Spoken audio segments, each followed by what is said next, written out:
WATD presents John Paul, the Car Doctor. All things automotive. Have questions? Call 781-837-4900. Now, here's John Paul, the Car Doctor. And good Sunday morning, everyone, and welcome to another edition of the Car Doctor program on 95.9 WATD. If I sound a little bit tired, it's not because I got that extra hour sleep. I think this so far has been the longest morning of the year, it seems like. And also, I drove down to Florida over the past 3 days, and, you would think you could get some sleep staying in hotels, but that never works for me. We'll get into that drive in just a while. But we are also going to be here to take your calls and comments about what is on your mind about cars. And also, we have a guest with us today. We have Jay Carrara, one of my coworkers. He's, senior manager of automotive services training, something like that, Jay. What's your title at AAA these days? Good morning, John. Thanks for having me. I guess my official title is Senior Training Manager in Automotive Services. And what does that mean exactly? What do you do? What do I do? That's a question that's hard for me to answer too. So it's even harder on a Sunday morning. But I did get an extra hour of sleep, and I came in the garage to take a break from leaf cleanup and wood stacking. So this is a welcome break. So I'll think about it. I would say I am lucky enough to work with a team of 9 folks in the 5 states that we cover: Mass, Rhode Island, Connecticut, New York, and New Jersey. And what we do is we have a program that provides training for how to provide road service, towing, and battery service, jump starting, lockout, et cetera, to all the folks who work at AAA or for AAA. And it was just about 3 years ago on this date that you and I actually did a Facebook Live thing with AAA, and we talked about some of the things that you do and some of the things that we encounter as we're doing road service. But I wanted you on specifically today to talk about batteries. And, a lot of people think, the battery in your car is just that. It's just there to start your car. But it really is sort of the heart of the car, isn't it? It is. It's good timing, of course, to be talking about batteries at this point. I think we all woke up to... I reluctantly turned the heat on one day last week because it was, 26 over here in Rhode Island one morning when I woke up. And that's kind of the first test for when batteries start to become something important that you forgot to think about, is right at that late fall stage before Thanksgiving around Halloween. They absolutely are... I believe they're probably the most misunderstood component of an automobile because automobiles are so complex. A battery's nice and simple in something like a remote control car or a flashlight, and we don't think much of it. But it gets a little complicated because of all the jobs it performs, right? So it's there to start the car, of course, which is how you know it's not working. That's how it tells you that morning. But it also is there to buffer out charging system currents and to smooth out stability for electronics in the much more complicated systems that we're getting in the newer stuff. And some of these cars today that have multiple computers, and by multiple, I guess, 30 plus sometimes, a battery that might start the car might not be a battery that's good enough to make all the systems work, right?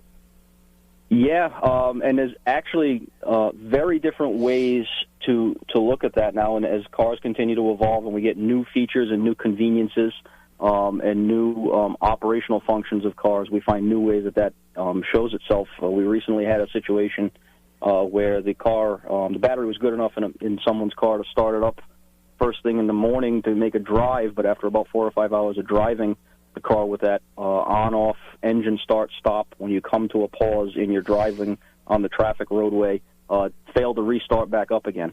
So that's a new way that we can find batteries not able to do their job, all of their jobs, right?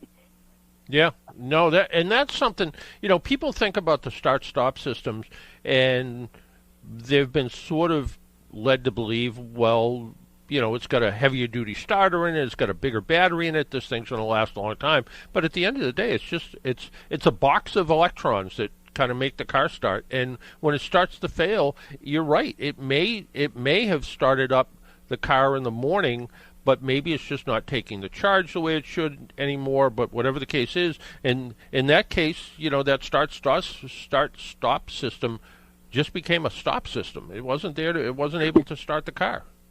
Yeah, unfortunately, that is true. And we find that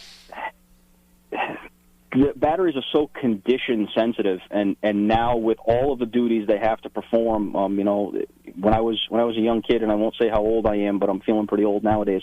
Batteries were, new cars were coming out, and they weren't very complex. We had just reached the age of fuel injection, and essentially once a battery got a car started and generated enough current at one time to make the engine run, your charging system could take over, and most simple alternator driven charging systems were able to keep everything going in the car because there wasn't much to keep going, honestly. If you had the radio on, that was one thing, and if it was nighttime, you had the headlights on, and if it was raining out, you had the windshield wipers on, and all those things are electric, and they took a little bit of current and energy, but then once we introduced fuel injection and fuel pumps that spin all the time and injectors that open and close all the time and computers that make them all operate, and then multiple computers, like you said. I mean, I think the last count on one of the Cadillac models, a friend of mine told me, was 38 computers. They all take energy, and that makes it very complicated and very difficult for batteries to stay charged because the charging systems have to power all that other stuff. And then if you're driving short distances or in tough conditions like cold, and things are working harder to keep everything running, less charge is getting back to the battery, and then we actually see a lot of batteries that just don't last as long as maybe they could have in ideal conditions because the conditions just aren't ideal anymore in modern cars. And I just want to go back to how you're feeling old, and I just want the listeners to know that I'm your father's age. So, how do I feel? So.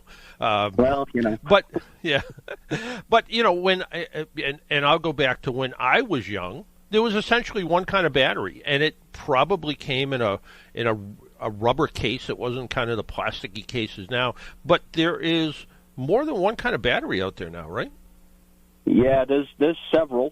So the one kind of battery you're, of course, talking about is what people would call a flooded lead-acid battery or a wet battery, which is just lead plates submerged in sulfuric acid in a pretty basic chemical makeup that I think has been around. I'm no historian, but I want to say the 1800s or so was when that really first got started as far as what we consider the dawn of the modern battery. And it really hadn't changed much up until, I want to say, the 1990s or so started some technology development in the battery world that I was made aware of. And now we have AGMs, or absorbed glass material batteries, which actually don't have any liquid electrolyte in them.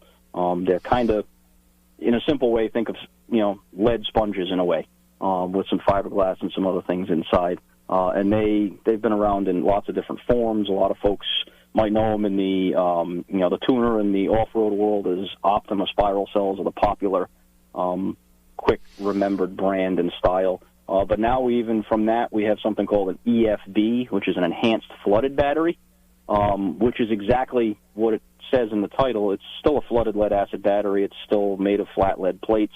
It still has sulfuric acid that can spill around and sloshes around in the battery. However, they add components, and carbon being one of them, and other different materials and minerals, and a different envelope separator inside without getting too detailed. And they want to make those batteries perform better and deal with charging and discharging often, able to be something that they can survive for a lot of these cars with start-stop technology. So we've got three different real types of batteries in automobiles that are commonplace, and that definitely adds to confusion in lots of different places throughout the industry. Yeah, it does to me. I mean, my day-to-day car is a 2018 Hyundai Santa Fe Sport, no start-stop technology in it. It's got an AGM battery in it. I was a little surprised when I opened the hood one day and went, "Hey, that's an AGM battery. I wonder why." And I still don't know. I still don't know the reason why, other than Hyundai must have decided they needed to put it in there. And then my wife's Volkswagen had a conventional flooded lead-acid battery in it, which the day before I was leaving Florida last year, I went to start the car and it didn't start. Now, that car is a 2015, so that battery was a good solid 8 years old, and probably 9 when I was trying to decipher the date on the bottom of it. So it had lived well beyond its expected lifespan. And I actually ended up doing something that we don't recommend at work. I replaced it with an AGM battery because that's the only battery I could find on a Sunday afternoon without calling AAA and kind of doing it that way. But, checking the local parts stores and warehouses and all that, all I could come up with is an AGM battery, and not always the ideal replacement for a flooded lead-acid battery, right? Yeah, it's not necessarily the ideal replacement, and I think the confusion around which batteries are going to be in a car and which batteries go in a car and which batteries you can use in a car it's kind of ubiquitous to consumers and technicians and parts stores and dealerships and the like, in my experience. In that, I can't tell you why their Hyundai has an AGM battery in it without start-stop technology. Some folks might hypothesize that it's simply about procurement and ease of procurement and distribution, and if they were using them in so many different other models, was there any harm in putting them in those models when it comes to, supply-side purchasing en masse around the world, right? I don't know that, but people have hypothesized that. But parts stores, to your point, are going to start making some decisions. I have started making some decisions about inventory and overhead and costs and substitution and suitability and cross-references. I know, the AAA national team, from an engineering standpoint, it's not ideally recommended from a value standpoint to put an AGM battery where a flood lead acid went because of the potential for really not getting a lot of value back for the extra cost. AGMs do cost a significantly amount more, in my opinion. If you're out there buying a battery, you can buy a flood lead acid for a premium level battery for $179, $189 nowadays, but an AGM will set you back $250 or more typically. So you don't want to waste that money if you don't have to. But to your point, if that was what was available and you needed to make your car go, it will work and it will start the car up. And you mentioned price. When did batteries get so expensive? I remember it seems like it wasn't that long ago you could buy a $50 battery. What happened to those?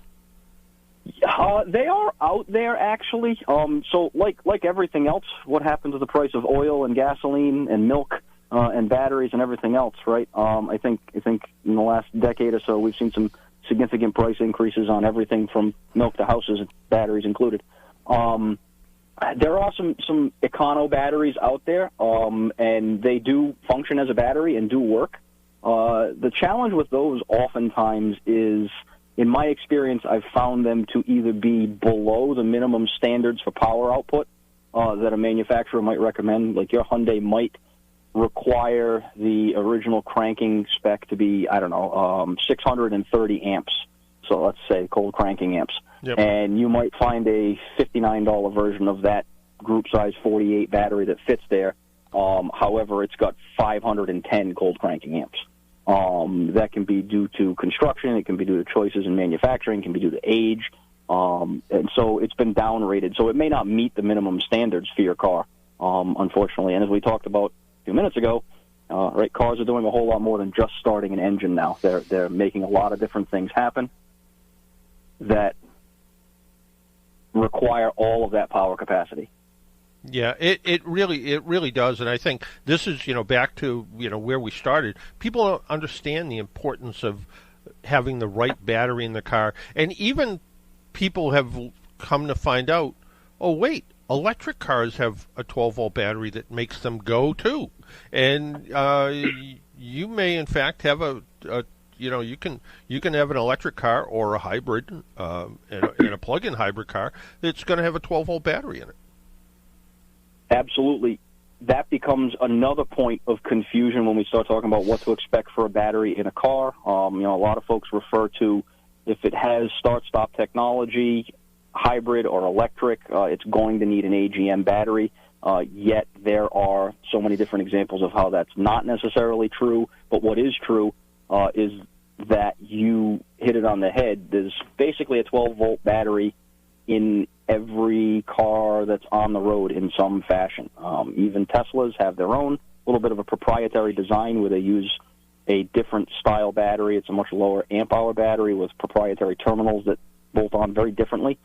But every electric vehicle out there and every hybrid car out there has a 12-volt battery of some sort. A neat little piece of trivia that I learned a few years ago is the Hyundai Ioniqs, the early generation Ioniqs, do have a 12-volt battery, but it's actually segmented mechanically with relays inside the lithium-ion battery. It's a section of the large several hundred-volt battery that they partition off and use as the 12-volt battery for the 12-volt systems that power all the electric vehicle components of that car.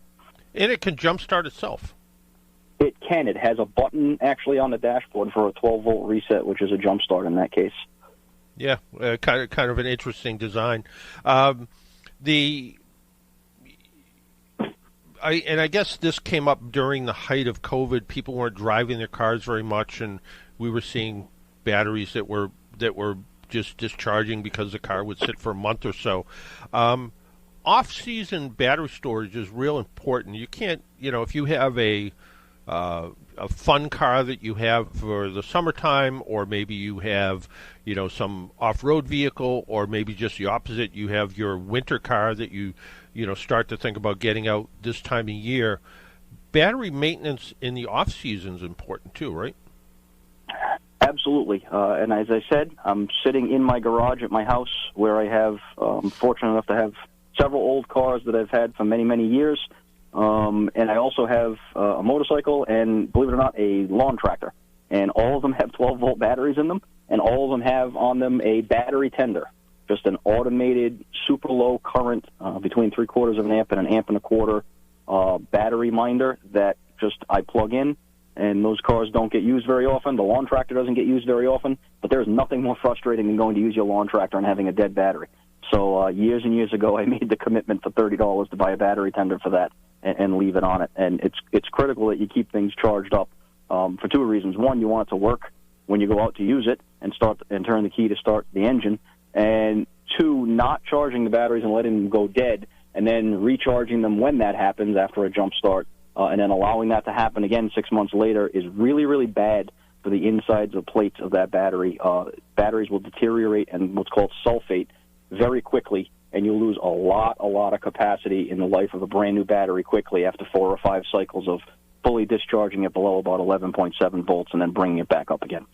Yeah, and it's even the jump start itself isn't necessarily the healthiest thing for a battery. If you go out there with a jump start box or you jump start it with another vehicle, that jolt of electricity has been found to it's not the healthiest thing for the battery. And keeping it charged with a battery tender, I have the vehicle that we leave in Florida here has a battery tender on it. And also, I have a little boat, and it has a 12-volt battery in it. And that battery was sitting in my shed for the last 4 months with a battery tender on it, knowing that when I want to use that car or when it gets time to put the boat in the water, the battery's going to be in good shape. And that idea of that steady state charging of the battery helps, I think, maintain its life, too, doesn't it? Absolutely. That's what the engineering research has shown, not necessarily what I'm saying myself, but certainly we have many, many, many decades of engineers who have proven that out. It's absolutely the most important thing is to keep it as stable as it can be, and the least amount of discharging and recharging a battery can do, the longer it will last, with the understanding that, batteries are a wear item. They will not last forever, no matter how you keep them. Once you activate them by adding acid to them, they will start to deteriorate even in the most perfect conditions. But you can certainly prolong that to 6, 7, 8. I've even seen people go as long as 10 years on certain batteries that are well maintained and low use on tenders and maintenance equipment, and that are mindful of keeping the terminals and the post connections clean, which involves disassembling them periodically and scraping them up even if they don't look dirty. That type of stuff will help benefit the battery with its ability to take a charge. So that 9 years I got out of the original equipment Volkswagen battery, I got all I can expect out of it, right? I would say you got all you can expect, and I sense a little bit of the same reluctance I had to turn the heat on with the reluctance you had to change that battery possibly early as preventative maintenance. Well, and one of the things is, I was kind of trying to flip a coin. Do I put a new battery in it and let the car sit in Florida heat for 4 months, or do I wait and let the battery be dead essentially, for 4 months, and then come back to a dead battery and know that, okay, the first thing I'm going to do after I get here and, turn the water on and make sure the house is still here, is I have to go buy a battery. And it's absolutely, everything's a trade-off. Yeah, and the ease of when I get here, I want to be able to start the car and move it. So I went with the battery at that point. When we look at batteries in general, and like you pointed out, the battery does a lot of work in some cars.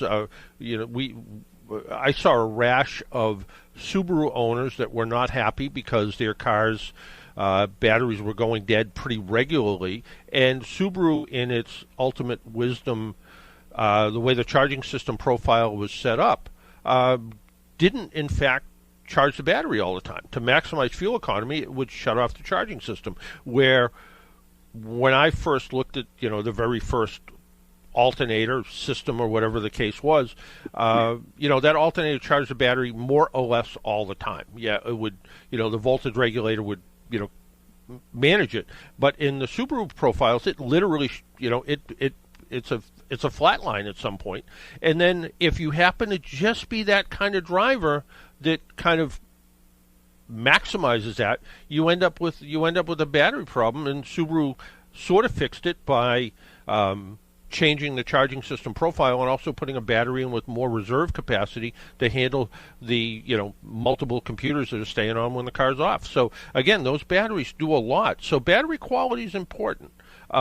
If you're not buying a battery from us, from AAA, and you're stuck in the middle of somewhere, and you have a choice, try to buy the best battery you can buy. Right? Try to buy the not necessarily the most expensive, but you want to buy one that's going to at least meet or exceed the capacity of the battery that's in there, right? Absolutely. I would say that the check boxes that have to be checked off to put a battery in a car with a good conscientious replacement are you putting in the correct construction type right off the bat? If your car requires an AGM, are you making sure that you're putting an AGM absorbed glass mat back in it? That's first and foremost. If it requires a flood lead acid, are you doing that? Outside of the outliers of availability, like you spoke about that Sunday. And then, of course, in my experience, and I think in a lot of other automotive technicians' experience, at least in the New England area where we see 0 degrees to 100 degrees and all of the worst case scenarios at some point throughout a year, a battery with the highest cold cranking amp potential is typically, in this area of the country, your best bet. For putting in a reliable unit. Yeah, and one thing and before we let you go, one thing I just want you to confirm for me is that you get out on a cold day, car doesn't start, cranks over real slow, doesn't start. You either call AAA, you jump start the car yourself, whatever the case is. You haven't fixed the problem. You've just fixed the symptom. The problem is the battery's probably at the end of its life, right? That is absolutely spot on, and it's exacerbated now again by the complexity of modern cars with more of the systems. In the days of my childhood and apparently your young adulthood, the jump start that you would perform on that car would get it going, and then often the alternator that you referenced that was on all the time, fully charging that battery back. If you had a half-hour drive to work and a little tiny bit of highway, you could be pretty well assured that battery would be receiving enough of a charge to at least crank over slowly again later on that afternoon when you left work. And unfortunately, that was never a permanent solution either, but it got a lot of folks by, and it's built kind of a myth now in 2023 and for many years since that you can just drive a car for a little bit after a jump start and you'll be fine. And nothing could be further from the truth. The amount of extra inconveniences we see after one jump start early in the day or the night before that carry on to later in that day or the next day because the battery hasn't been fully recharged. Those drives are not charging the battery up anymore. They're all that power from the charging system that, to your point about that Subaru, may or may not be on all the time as being managed for fuel economy, is really limited current getting back to the battery, if any, and that battery may not be any more charged later on when you go to leave work or leave your house again 8 or 9 hours later than it was when you needed the first jump start, and you'll need another jump start. So fully recharging that battery on a proper battery charger for a really long time. Unfortunately, it's not about a half an hour. Most batteries that are low enough on voltage to need a jump start end up, depending on the size of the battery, physical size of the battery, needing between 6 and 14 hours of recharging at a low current to actually get the battery back to full state of charge without damaging it. And as you pointed out, the idea of 4 or 5 dead battery cycles, that you've taken what could be a good battery to the end of its life pretty quickly. And that's why it's important that if your battery does go dead, let's make sure there's not something else wrong with it. Let's make sure the alternator is working the way it should. Make sure there's no parasitic draw on the system somewhere, that some electrical component that's staying on that's draining that battery down, because even that good battery is going to suffer if you have to jumpstart it 4 or 5 times. Most definitely. And I would say the most common culprit, I think, in our experience, is typically something being left on by a person, by an operator, or by an operator's child in the back of the car, like a map light or something like that, or a hatch being left open and no one noticing it and then coming out overnight after it's had time to drain that battery down. Sometimes you have the mysterious non-visible component that's stuck on. Recently we actually had an experience with a power seat motor that wouldn't turn off in a Chevy Yukon, I believe it was, and that was draining things down pretty quick repetitively. But definitely get that sorted out. If it's not explicable when you're jump-starting the car, like you saw the headlights come on because you left them on accidentally, or you noticed the door open when you walked out to it, get that to a qualified facility that you trust and have them take a look at it and explain what happened, and ask them to go look for a parasitic draw or a drain so that doesn't get you stuck in the same situation after you charge that battery back up. Now, it sounds like you're talking from experience. Did your kid leave something on in the backseat of your car? Last night I had to remind him to turn the map lights off as we got home. So that was, but it was fresh in my mind. Yeah, there you go. Hey, Jay, I want to thank you for taking some time out of your Sunday morning and joining us on 95.9 WATD and help educating the public about batteries and how, this is the time of year. Temperatures are dropping. On my way down to Florida, I stopped in Virginia, and when I got up Thursday morning, it was 18 degrees, where I thought Virginia would be warmer than where I left. But in fact, 18 degrees is enough to stress just about any battery. In fact, I think at the hotel somebody was getting a jump start before I left. So, cold weather's on its way, and if you believe the Farmer's Almanac or whatever it is, you look at chubby squirrels or whatever's going to tell you. I don't know anything, but I know winter's coming and it's going to get cold and it's going to put stress on batteries. So I want to thank you for helping educate our listeners. Thanks for having me, and you're absolutely right. I'm going to go prepare for the cold by getting some firewood stacked and finishing my leaf cleanup. There you go. All right. Thanks, Jay. Take care. Have a great rest of your day. You as well. Bye-bye. That was Jay Carrara. He is the Senior Manager of Automotive Training for AAA. We need to take a break and pay some bills. My name's John Paul. This is a Car Doctor program, and if you would like to join us, you can call just like Jay did at 781-837-4900, 781-837-4900. We'll be right back. AAA is with you at every moment in your life. They have 24-hour-7 roadside assistance, which covers you in any car you're driving or riding in, even a rental or your friend's wheels. They have great member rates on home and auto insurance, savings on travel, hotels, and rental cars, and discounts on hundreds of your favorite brands. You're covered on and off the road. Learn more at aaa.com/join.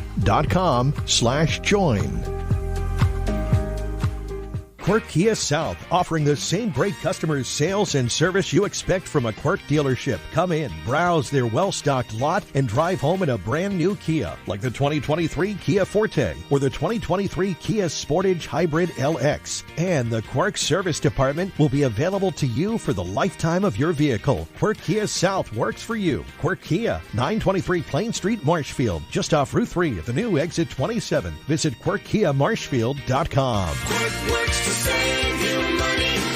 Quirk works for you.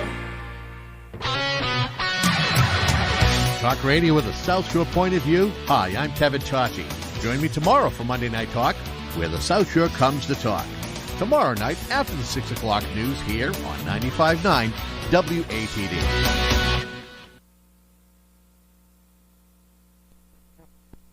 And just like that, we're back with no coming back music. I was expecting music, and then it just went away. And then there was none. Look at that. Yeah. So I should have turned on my microphone and just sang the Car Doctor song to bring you back. you could, or any song you want to sing, it would be appreciated. Next time. Next time. Next Keep that in mind. All right, yeah. Okay. Fine. If you want to join us, our phone number is 781-837-4900. I want to talk a little bit about the ride down here, but before I do that, I got a phone call. I think it was the day before I was leaving Massachusetts to head down here, and it was from a shop owner, and she owns Autocraft in Randolph. Autocraft's a garage that's been around for a long time. Her and her husband Walter ran it. Walter passed away a bunch of years ago. Really good technician, really good guy, and she's still running the shop. And she is looking for a part-time technician, but she's looking for sort of an older, retired guy, not doing diagnostic work, just regular service, state inspection, stuff like that. And she said to me, part-time, make your own hours, excellent pay. So if you know anybody who's retired and maybe bored sitting around the house, and my wife said to me, I think she was looking to get you. And I said, I don't think so. I said, but maybe, I don't know. But anyway, if you know somebody who's looking for a little part-time work, doing state inspections, doing some, she said no diagnostic work, leaving that for the, she said she said basically make your own hours, and she was very firm on the fact of excellent pay. So Autocraft in Randolph, Janice Wenzel is the proprietor, and if you know somebody, give her a call, because I'm not taking the job. That's all I know. I somehow, and this is one of the reasons probably why, is somehow I tweaked my back. And nothing like having a back problem and spending what amounts to 22 hours in a car. It always just makes it nice. But we left on Wednesday morning. Drove for about 9 or 10 hours. Ended up in Virginia, where I thought it was going to be warm. Where in fact I woke up to put some stuff out in the car at 6 or 6:15 in the morning, and saw a very heavy coat of frost on the window. Started up the car to warm it up a little bit, and looked down at the thermometer, and it was 18 degrees. So a shockingly cold morning, and drove to the almost Georgia-Florida line the next day. Roads were pretty good. Traffic was pretty steady. We took the kind of not direct route. We didn't go down 95 like a lot of people do. We went out towards northern New Jersey and kind of into Pennsylvania and down that way, down 78, I guess it is. And then you kind of cross over part of Florida and then get on 75 and end up where I am now. But didn't see any traffic incidents, but what we did see is some roadwork construction, and probably that first day, probably a total of 2 hours worth of delays due to patching cracks in the road and things like that, which just made it for a little extra longer sort of ride. But all in all, pretty good ride, and way better than when I got here last year.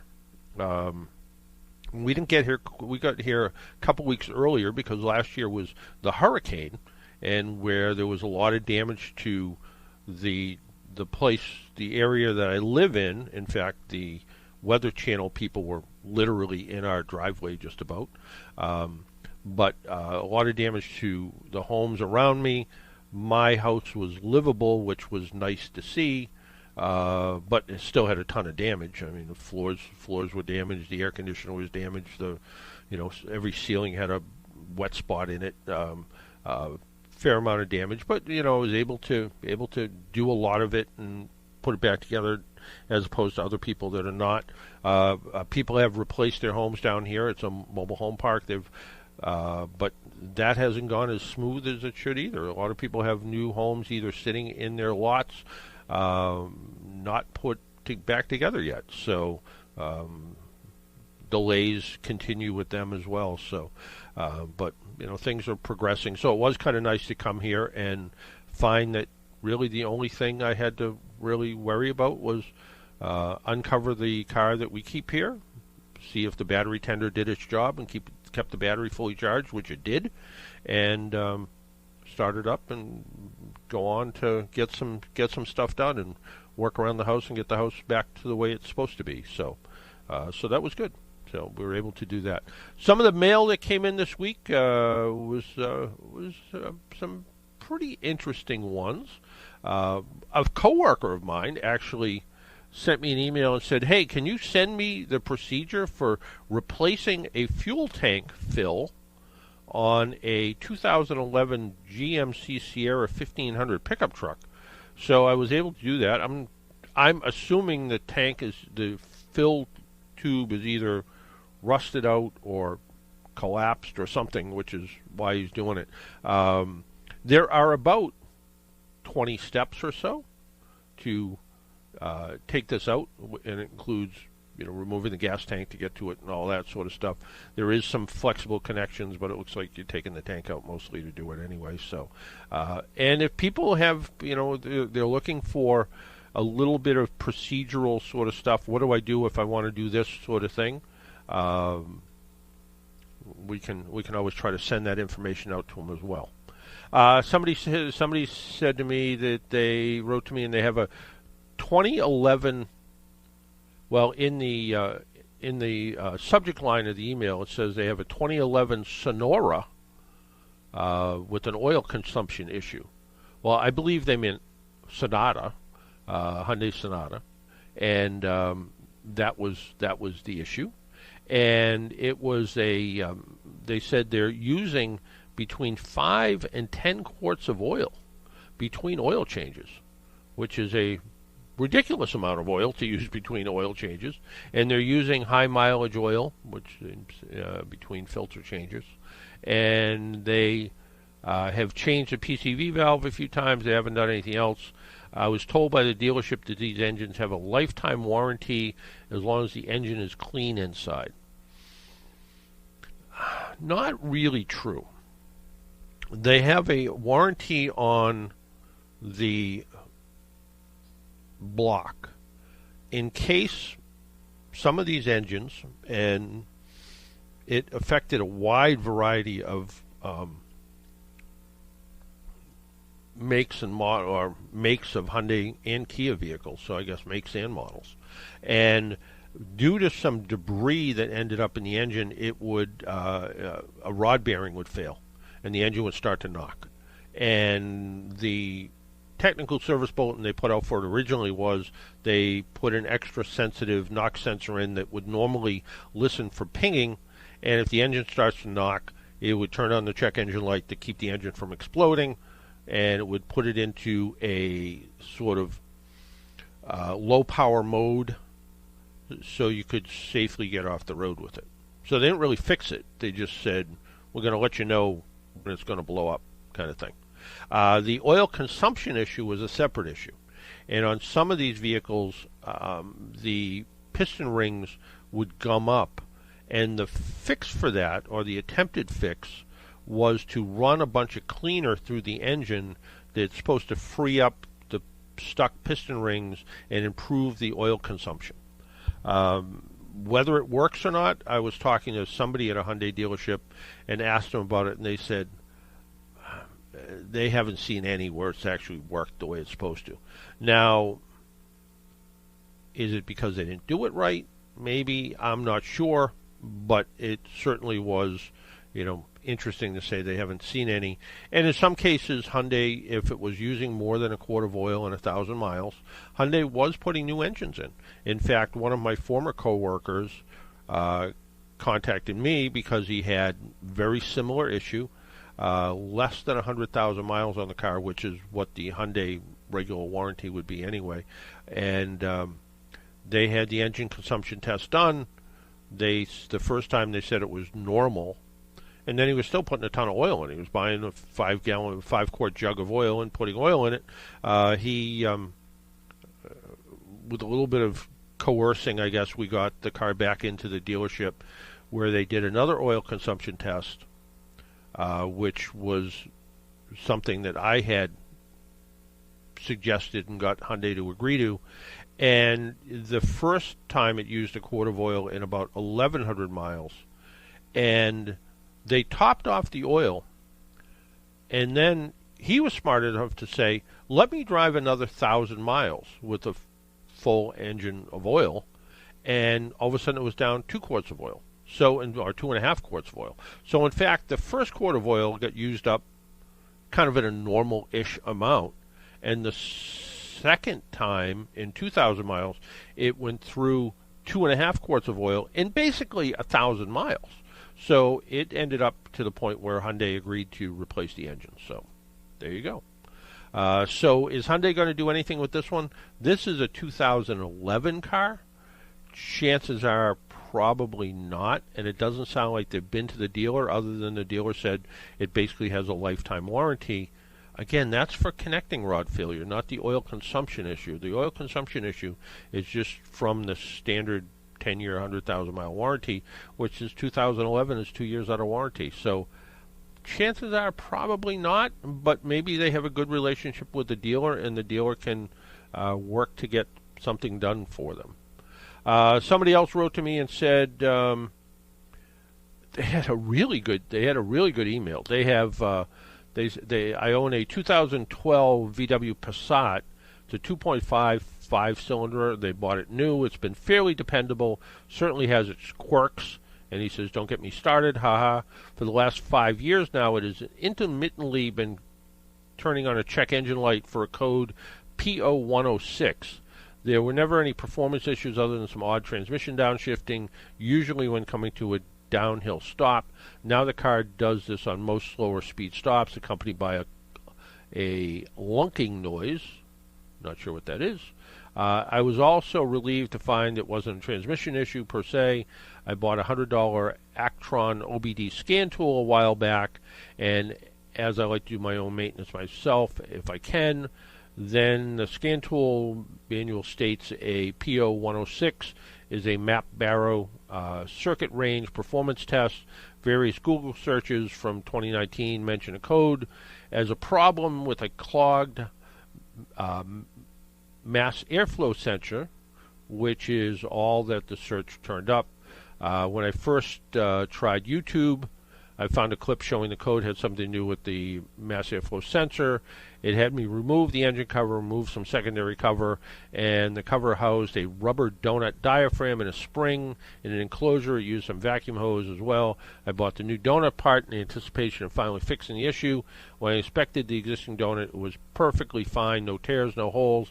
I reinstalled the original and returned the new part. I think I probably would have put the new part in. I reset the check engine light, but the code resurfaced after a short time. About 3 years later, I found several YouTube clips regarding the code dealing with the car's mass airflow sensor again. Manifold absolute pressure sensor, so MAP sensor, just off of the throttle bar being faulty, fouled. I got my hopes up. Finally got the MAP sensor. There was no fouling before buying a new part. I reinstalled the original one to see if the old part was not the problem, being skeptical. This could be another dead-end solution. I reset the check engine light with the scanner, and hopefully that the problem wasn't going to come back. But the code came back about a week later. Can you recommend a cause repair for this happening before I drop the money on a new part? I wanted to run it by you. Wow. They sound like they've done a lot of work. When I looked up the code, I looked up the most common issues with this particular code. And the most common one was the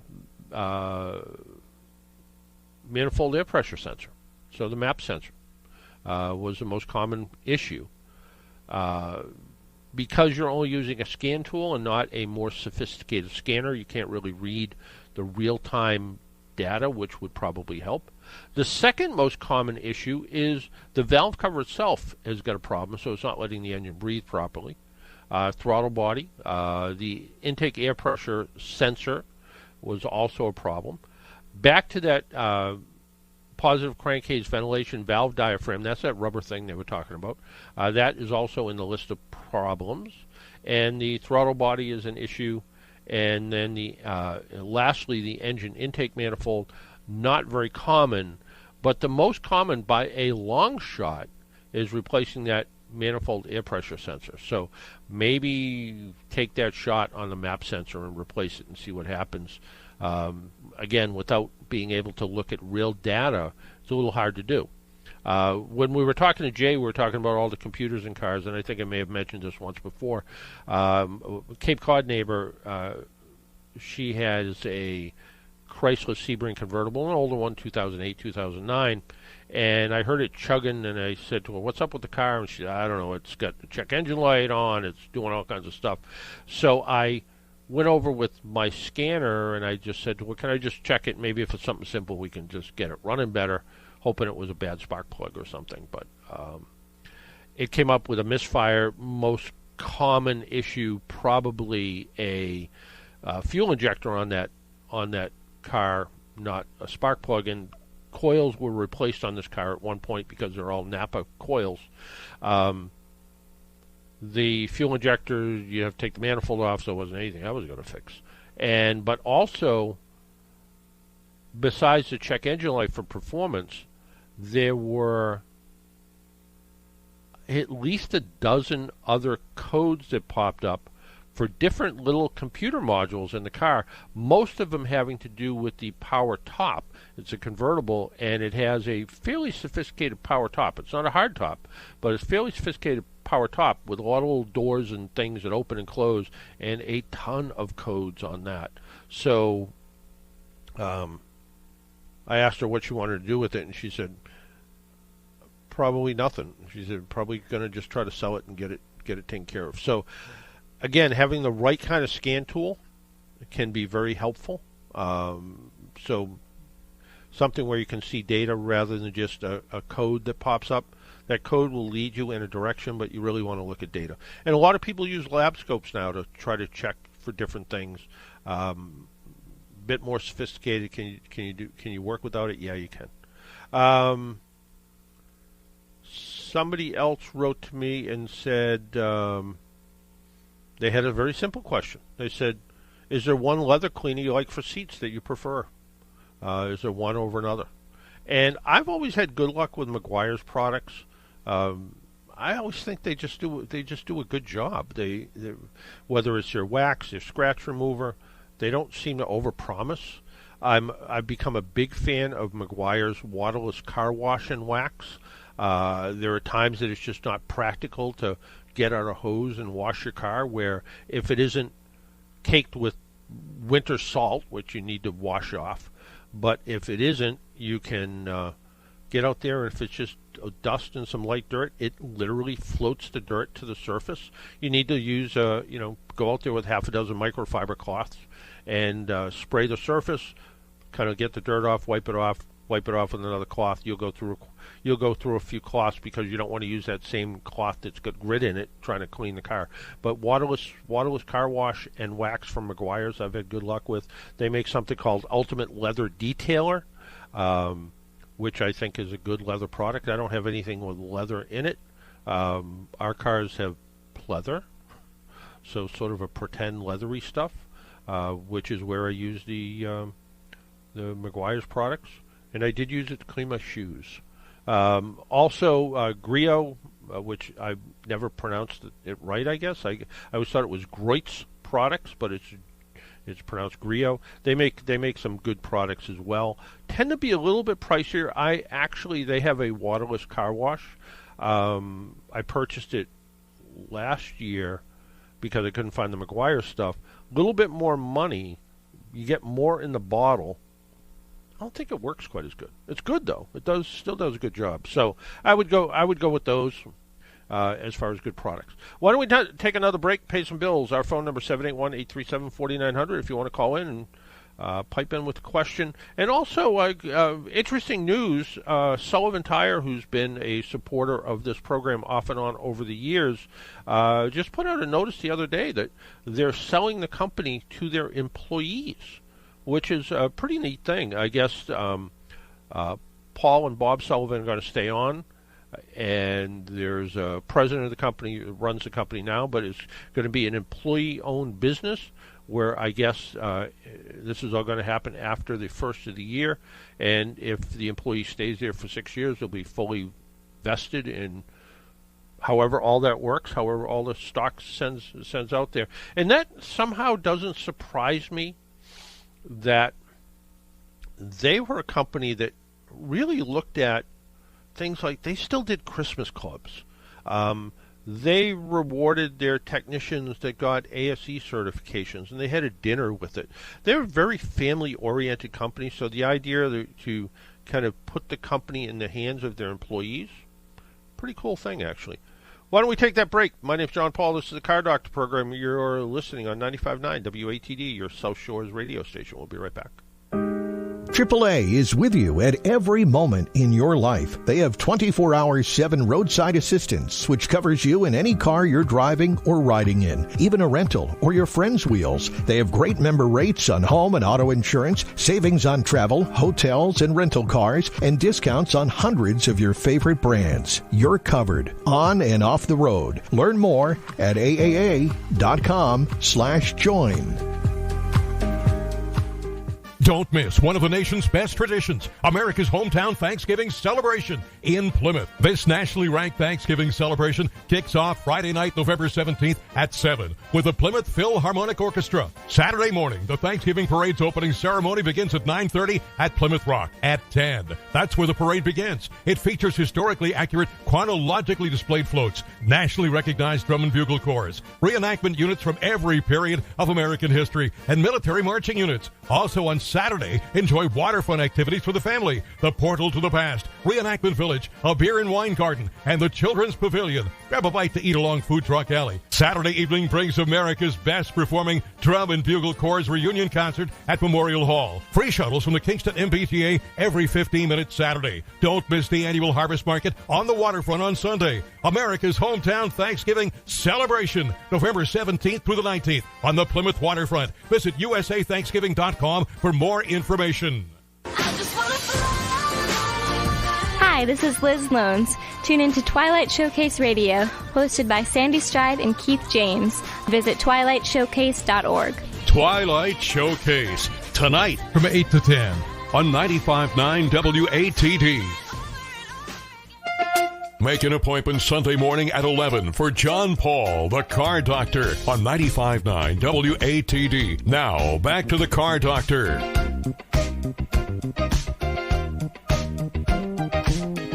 And welcome back to the Car Doctor program. Let's real quick. We got like 4 or 5 minutes left. Let's talk to Mike in Bridgewater. Michael. Happy daylight saving times, John.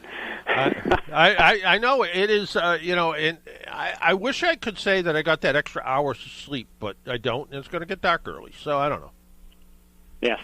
Reason I'm calling, I know time is short. Oil gas mixture. I know stable is okay in that. I believe we've talked about that before. What about gas treatment? Does that compromise anything, the kind you just put in your car and it takes care of STP, whatever, those kinds of things? Teflon, does that any issue? Not that I can think of, because all of those things are going to be there to help kind of clean carbon buildup, and two-cycle engines tend to have a little bit more carbon. So if you're running a 30-to-1 or 50-to-1 oil gas mix, I think using a little bit of that. The one thing I would be cautious about is don't overdo it. I mean, one of those Techron bottles is good for 20 gallons of gas, so an ounce or two I don't think is going to cause any harm. And is it going to do any good? It's not going to get the engine. It's not like you're putting rocket fuel in there and the engine's going to melt. So I think it'd probably just help clean up the top of the pistons a little bit. Okay, good. Then, and the other question you already addressed, I got a buddy who's got a Subaru, and, they're in the second stage, where they've taken the car a couple of times now because of the parasitic drain on the battery that you talked about this morning. And what is there, 3 stages now that you have to go through before they give you a battery kind of thing? Is that the process, or is that not? Yeah, pretty much. They were a little slow in that because it seemed to me it was a simple fix. You take the 6-cylinder battery, which is bigger, and you put it in the 4-cylinder car, and it sort of solves the problem. But now they kind of want to see the battery go dead, and then they reprogram some stuff, and then they test the battery, then they want to go see it go dead again, and then they finally put a little bit bigger battery in. The thing of it is, they put the battery in that's got more reserve capacity, but that doesn't really fix the problem, because the problem is there's all this parasitic drain going on. So to me, it seems like they still need to work on keeping some stuff shut off for longer periods of time. But, putting the battery in, gives it extra capacity to drain down. But if you're somebody who only drives, a mile or 2 a day, a couple days a week, that battery's eventually going to go dead. Yeah.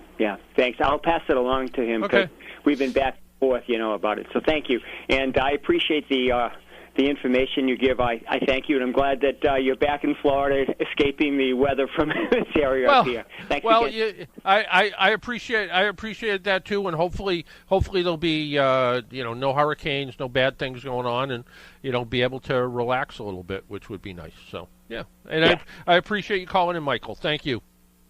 Okay, John. Ciao. Bye-bye. All right, take care. Bye-bye. One more little short message here.